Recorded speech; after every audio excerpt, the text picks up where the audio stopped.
মহিলা, আমাদের মুখ্যমন্ত্রী মহিলা তার বন্ধু আমাকে ফোন করেছিল যে আপনার মেয়েকে রেপ হয়েছে।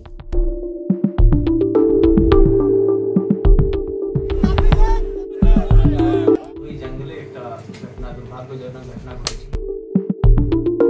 কাণ্ডে যারা এই ধরনের কার্যকলাপ করবে, যোগী থেরাপি তাদের জন্য অ্যাপ্লিকেবল হবে।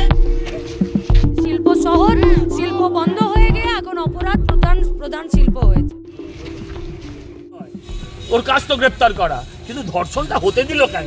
আবারও দুর্গাপুরের গণধর্ষণ কাণ্ডে নতুন মোড়। শুক্রবার ফের ধৃতদের দুর্গাপুর মহকুমা আদালতে পেশ।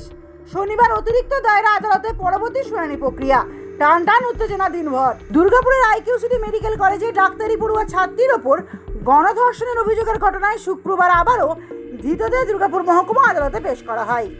শুক্রবার এই মামলায় অন্যতম দুজন অভিযুক্তের জামিনের আবেদন খারিজ করে দেন মাননীয় বিচারক। আজকে চার্জশিট সাবমিটেড হয়েছে প্রত্যেকটা অ্যাকিউজডের এগেনস্টে। দুজনের বেল পিটিশন আপনাদেরকে আমি আগেই বললাম যে দুজনের এগেনস্টে শুধু ডাকাতি সেকশনটা প্লেস করেছে, আর আদার্স 10টা সেকশনই চার্জ দিয়েছে, কিন্তু একটা সেকশনই সেশন ট্রাইবাল, বাকি আদার সেকশনস আর ম্যাজিস্ট্রেট ট্রাইবাল। সো ওদের দুজনের জন্য বেল পিটিশন করা হয়েছিল, বাট স্টিল এটা রিজেক্টেড হয়েছে বাই দ্য লার্নেড এসএজিএম দুর্গাপুর। মামলা যাতে কোনোভাবেই পিছিয়ে না পড়ে অত্যন্ত দ্রুততার সাথে যাতে মামলার নিষ্পত্তি হয়, মহামান্য আদালতের কাছে সেই আবেদনই রাখা হয়েছে। আমরা সমস্ত তথ্য চার্জশিটের মাধ্যমে বিচারকের কাছে পেশ করেছি। শুক্রবার কমিটমেন্ট হয়ে গেল।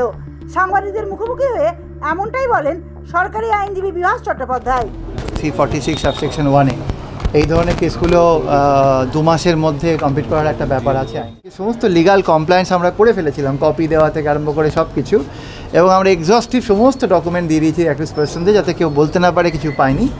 তারপরে আমাদের আজকে যেহেতু সব কমপ্লায়েন্স হয়ে গেছে, সুতরাং আমরা কোর্টের কাছে আজকে প্রেয়ার করেছিলাম যাতে কমিটমেন্টটা হয়ে যায়। তো আজকে কমিটমেন্ট হয়ে গেল।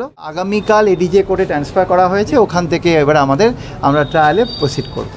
দুজনের জন্য বেল পিটিশন করেছিল, কিন্তু দুজনের বেল পিটিশনই রিজেক্ট হয়েছে। ওরা বলেছিলেন যে ওদের এগেনস্টে শুধু ডাকাতি সেকশন আছে, কিন্তু 200 টাকা হোক আর একটা মোবাইল ফোন হোক বা 3000 টাকার এক্সটর্শন হোক, যে পরিস্থিতির মধ্যে ভিকটিম সম্মুখীন হয়েছে অন্ধকারে জঙ্গলের মধ্যে এই 5 জন মিলে ঘিরে, সেই পরিস্থিতিটা বুঝে তো একটা দেখার জায়গা আছে।